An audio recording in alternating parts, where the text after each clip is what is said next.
नमस्कार विद्यार्थी मित्रांनो, स्वागत आहे तुमचं आपल्या चॅनलवर. आज 5 मे 2026 रोजी गोंदिया SRPF गट क्रमांक 15चा पेपर पार पडला आहे. या पेपरमध्ये गणिताचे प्रश्न कसे होते, त्याची कठीण पातळी कशी होती, हे आज आपण या व्हिडिओमध्ये पाहणार आहोत. चला तर मग थेट प्रश्नांकडे वळूया. प्रश्न क्रमांक 26, 7, 11, 13 डॅश 19, 23 याचं उत्तर काय येईल असं विचारलं त्यांनी. ही सिरीज आपण पुन्हा लिहून घेतोय. आता 7 अधिक 4 किती होते 11, 11 अधिक 2 किती होते 13. मग पुन्हा याचा फरक किती होते बघा, 19 अधिक 4 23. म्हणजेच 4 2 4 2 अशी सिरीज असणार आहे. म्हणजे 13 अधिक 4 किती होईल 17 येईल आणि 17 अधिक 2 किती होईल 19. म्हणून आपलं उत्तर असेल ऑप्शन क्रमांक बी, 17 आपलं उत्तर असेल. क्रमांक 27, 1 9 25 49 डॅश 121. आता 1 हा वर्ग 1चा वर्ग आहे, 3चा वर्ग 9 आहे, 5चा वर्ग 25 आहे, 7चा वर्ग 49 आहे. त्यामुळे या सगळ्या काय आहेत, विषम संख्या आहेत. कारण इथे डायरेक्ट 11चा वर्ग आहे, तर 9 होणार आहे. 9चा वर्ग 81 आपलं उत्तर असेल. पर्याय क्रमांक ए आपलं उत्तर असेल 81. क्रमांक 30, इथे काय सांगितलंय बघा, 1 1 गुणुले 1 1 1 बरोबर 12,321. इथं काय करतोय आपण बघा, शॉर्ट ट्रिक एक वापरणार आहे आपण इथं. 3 वेळा 1 आहे बरोबर, म्हणून 3 पर्यंत अंक लिहायची सुरुवातीला. 1 2 3 त्याने लिहिलेलं आहे इथं. आणि त्यानंतर रिव्हर्स अंक लिहायचे. 3 आहे इथं, 2 आणि 1 रिव्हर्स अंक लिहिलेत. आता याचं फाइंड करायचं आपलं 1 1 1 1 इंटू 1 1 1 1. त्यांचा 2 वेळा गुणाकार म्हणजे काय करायचं आहे, 1 2 3 4 4 वेळा काय आहे 1 आहे, म्हणून 1 2 3 4 असं लिहिलेलं आहे. आणि त्यानंतर उलट क्रमाने लिहायचं 3 2 1. त्यामुळे हे उत्तर कुठं आहे आन्सरमध्ये, पर्याय क्रमांक डी. त्यामुळे पर्याय क्रमांक डी आपलं उत्तर असेल. मल्टिप्लिकेशन करत बसायचं नाही, यामधील ही शॉर्ट ट्रिक आहे. ही शॉर्ट ट्रिक आवडली असेल तर लाईक करा. चला बोलूया पुढच्या प्रश्नाला. क्वेश्चन नंबर 50 आहे या पेपरमधील. क्वेश्चन आधीमध्ये आहेत, सलग क्वेश्चन दिलेले नाही आहेत. 5 ते 101 दरम्यान असणाऱ्या समसंख्या किती आहेत? आता या आपण समसंख्या कसं काढतोय, एकतर फॉर्म्युला यूज करतोय आपण. 5 नंतर येणारी समसंख्या कोणती आहे 6. 101च्या आधी समसंख्या कोणती आहे 100. मग आपण इथं फॉर्म्युला कोणता यूज करणार आहे बघा, शेवटची संख्या वजा पहिली संख्या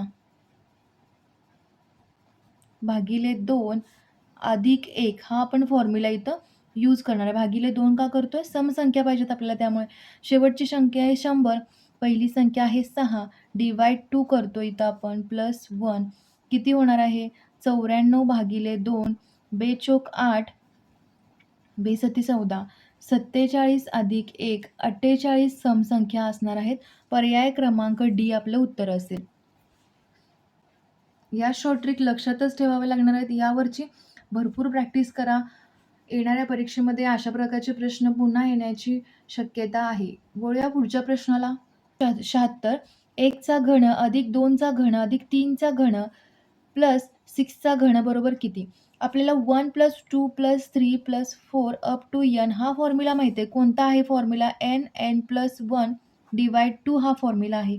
फक्त यामध्ये काय करायचं आहे, n + 1 डिवाइड 2 चा स्क्वेअर करायचा, त्यानंतर आपल्याला याचं उत्तर मिळणार आहे. आता n इथे किती आहे 6, 6 अधिक 1 7 भागिले 2 चा वर्ग करायचा आहे. म्हणजे उत्तर काय येईल 6 गुणुले 7 भागिले 2 21चा वर्ग 441 आपलं उत्तर असेल. पर्याय क्रमांक बी आपलं उत्तर असेल. प्रश्न क्रमांक 77, 40 ते 60 पर्यंत अशा एकूण किती मूळ संख्या आहेत ज्यांच्या अंकांची अदलाबदल केली असता पुन्हा एकदा मूळ संख्या मिळते? आता 40 ते 60 कोणते अंक आहेत, 41 43 47 53 आणि 59 या संख्या आहेत. आता यांच्या अंकांची अदलाबदल केली, नंबर काय होणार 1434 74 3595. आता अदलाबदल केल्यानंतर आपल्याला मूळ संख्या मिळतात का? मूळ संख्या म्हणजे आणि ती त्या संख्येनेच त्या संख्येला भाग जाऊ शकतोय फक्त. म्हणजेच काय, 14ला 2 ने भाग जातोय, 34ला 2 ने जातोय, 74ला 2 ने जातोय, 35ला 5ने जातोय, 7ने जातोय, 95ला 5ने जातोय. त्यामुळे एकही नाही असं आपलं उत्तर असेल. यामधली मूळ संख्या एकही नाही. पर्याय क्रमांक ए आपलं उत्तर आहे. प्रश्न क्रमांक 78 153 ही त्रिकोणी संख्या आहे, तर तिचा पाया किती? तिचा पाया म्हणजेच काय? n हा तिचा पाया असणार आहे. आपल्याला इथं n फाइंड करायचं आहे. त्रिकोणी संख्या कोणती दिली आहे त्यांनी? 153 म्हणजेच n+1 इंटू 2 करू शकतोय आपण. आता याचं उत्तर काय येईल? 6 आणि 306 उत्तर येईल याचं. आपल्याला अशा 2 संख्या शोधायच्या आहेत, ज्यांचे 2 क्रमवार संख्यांचा गुणाकार या असणार आहेत. म्हणजेच 306चा अवयव करूया. आपण अवयव पाडलेले आहेत. किती होतात? 6 गुणिले 17 गुणिले 3 असे 3 अवयव पडतायत त्याचे. म्हणून 17 गुणिले 6 गुणिले 3 18 म्हणजे क्रमवार संख्या येतील असे याचे अवयव केलेले आहेत. म्हणजेच n असेल 17. पर्याय क्रमांक बी आपलं उत्तर असेल. प्रश्न क्रमांक 79 -2404 +1709 +325 -1815 बरोबर किती? आता यामध्ये प्लस चिन्ह कोणत्या संख्येला आहे? 1709ला आहे आणि 325ला आहे. तर याची ॲडिशन करायची. किती होईल? 2034 होईल. त्यानंतर मायनस कोणत्या संख्येला आहे? -2405 आणि 1815 या दोन्ही संख्यांना मायनस आहे. मायनस मायनस प्लस होईल. त्यामुळे यांची ॲडिशन करायची. किती होईल? 4220 होईल. आता हे असणार आहे मोठ्या संख्येचं चिन्ह द्यायचं, वजा होईल हे. म्हणून 4220 वजा 2034 उत्तर किती येईल आपलं? 2186 वजा 2186 पर्याय क्रमांक बी आपलं उत्तर असेल. 45620012 यामध्ये 6ची स्थानिक किंमत सांगा. हा अंक आपण पुन्हा लिहितोय आणि 6च्या खाली 6 लिहितोय आणि जेवढे 6 नंतर अंक आहेत तेवढे शून्य द्यायच्या. म्हणजे 6 नंतर 6 शून्य ही 6ची स्थानिक किंमत असणार आहे. पर्याय क्रमांक ए आपलं उत्तर असेल. प्रश्न क्रमांक 81 खालीलपैकी कोणत्या संख्येस 3ने भाग जाईल? 3ची कसोटी काय आहे? संख्येतील अंकांची बेरजेला जेव्हा 3ने भाग जातो त्यावेळी त्या संख्येला 3ने भाग जातो. आता या चारीपैकी आपण बघायचं आपल्याला 3 यांची ॲडिशन किती येते? ऑप्शन एमध्ये किती ॲडिशन येते? 3 अधिक 5 अधिक 1 अधिक 2 5 6 7 8 9 10 11 ॲडिशन येते जी. बी ऑप्शनमध्ये 1 + 2 + 3 + 3 + 2 यांची ॲडिशन किती येईल? 3 3 6 3 3 9 10 11 येईल. सीमध्ये 3 + 5 + 1 + 4 9 आणि 4 13 येईल आणि ऑप्शन डीमध्ये 7 + 4 + 3 + 4 18 ॲडिशन येईल. त्यामुळे 3ने 18ला पूर्ण भाग जातोय. त्यामुळे ऑप्शन क्रमांक डी आपलं उत्तर असेल. प्रश्न क्रमांक 82 2 संख्यांचा गुणाकार 2160 आहे. मसावी 12 असल्यास लसावी किती? याचा फॉर्म्युला आहे 2 संख्यांचा गुणाकार बरोबर त्यांचा लसावी गुणिले त्यांचा मसावी.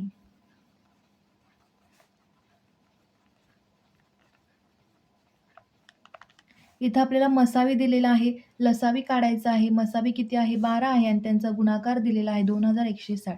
आता एक्स फाइंड करतोय म्हणजेच लसावी फाइंड करतोय. 2160 भागिले 12. 12 एके 12, 12 एके 96. एक्स असेल 180. पर्याय क्रमांक सी आपलं उत्तर असेल. 2 रेल्वे गाड्यांचा वेग अनुक्रमे 42 किमी/h व 34 किमी/h आहे. त्या गाड्या एकमेकांच्या दिशेने धावत असून त्या परस्परांना 54 सेकंदात ओलांडतात. जर एका गाडीची लांबी 720 मीटर असेल तर दुसऱ्या गाडीची लांबी काढा असा प्रश्न आहे. आता एक रेल्वे ए ठिकाणापासून येते आणि दुसरी रेल्वे बी ठिकाणापासून येते. एकमेकांच्या दिशेने येत आहेत त्या, म्हणजेच अपोझिट डिरेक्शननं येत आहेत. तर पहिल्या गाडीचा वेग किती आहे? 42 किमी/h हा V1 म्हणूया. दुसऱ्या गाडीचा वेग आहे 34 किमी/h हा V2 म्हणूया. दोघी एकमेकांना 54 सेकंदात भेटतात. त्यामुळे टी बरोबर 54 लिहिलेलं आहे आणि एका गाडीची लांबी दिलेली आहे 720 मीटर आणि या गाडीची लांबी आपल्याला फाइंड करायला सांगितलेली आहे. आता काय करूया? अंतर बरोबर काय लिहितोय आपण? दोन्ही गाड्या एकमेकांना ओलांडणार आहेत. म्हणजे किती अंतर कव्हर करणार आहेत? 720 पहिल्या गाडीची लांबी प्लस दुसऱ्या गाडीची लांबी जी आपल्याला काढायला सांगितली ती यल असेल. त्यामुळे अंतर असेल 720 प्लस यल. त्यानंतर इथं आपल्याला रिलेटिव्ह स्पीड किंवा सापेक्ष वेग काढावा लागणार आहे. तो कसा काढणार आहे आपण? गाड्या एकमेकांच्या विरुद्ध दिशेने येत आहेत, त्यामुळे V1 प्लस V2 हा सापेक्ष वेग असेल. आता V1 किती आहे? 42, V2 आहे 34. 76 किलोमीटर पर आवर आपलं उत्तर असेल, जे रिलेटिव्ह स्पीड असेल. आता इथे आन्सर कशामध्ये आहेत? मीटरमध्ये आहेत. टाईम कशामध्ये आहे? सेकंदमध्ये आहे. म्हणजे आपल्याला मीटर पर सेकंदमध्ये आपल्याला काय करायचं आहे? या वेगाचं कन्व्हर्जन करायचं आहे मीटर पर सेकंदमध्ये. म्हणजेच आपण मल्टिप्लाय कशाने करणार? 5/18ने. म्हणजे आपला वेग काय येईल आता? नवीन वेग जो असेल 76 गुणिले 5/18. हे आपण मल्टिप्लिकेशन करत नाही. तर पुढे काय करूया? हा झाला वेग, हे झालं अंतर.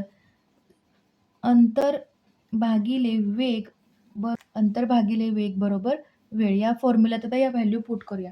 अंतर किती आहे? 720 प्लस यल. वेग आहे 76 गुणिले 5/18 आणि वेळ जो आहे तो काय आहे? 54 सेकंदात एकमेकांना भेटणार आहेत. मग हेच कसं लिहितोय आपण? 720 प्लस यल बरोबर 54. हा पूर्ण इकडे शिफ्ट करायचा. 76 गुणिले 5/18. 18 त्रिक 54, 5 त्रिक 15. 76 गुणिले 15 1140 उत्तर येईल आणि वजा 720 बरोबर यल. यलची व्हॅल्यू काय येईल? 420 मीटर. पर्याय क्रमांक ए आपलं उत्तर असेल. दुसऱ्या आगगाडीची लांबी किती असेल? 420 मीटर. प्रश्न क्रमांक 85. एक हौद एका नळाने 18 तासात पूर्णपणे भरतो. जर हौदाचा नळ फक्त 4 तास चालला तर किती टक्के टाकी रिकामी राहील? आता टाकी भरली किती असणार आहे? 18 तासात तो पूर्ण भरतोय म्हणजे 4 तासात ते किती भरलेलं असणार आहे? हे निघेल. भरलेला भाग बेदोन्ही 4, बेनव्वे 18. 2/9 एवढा भाग भरलेला असणार आहे. मग शिल्लक रिकामी टाकी किती असणार आहे? 1 - 2/9 म्हणजे काय होईल? 7/9 राहील. रिकामी असणार आहे टाकी ही एवढी.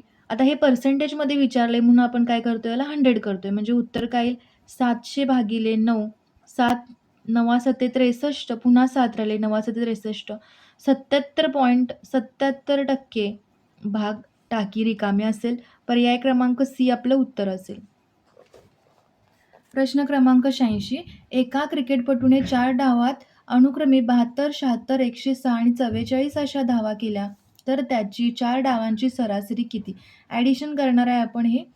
106 अधिक 44 भागिले 4.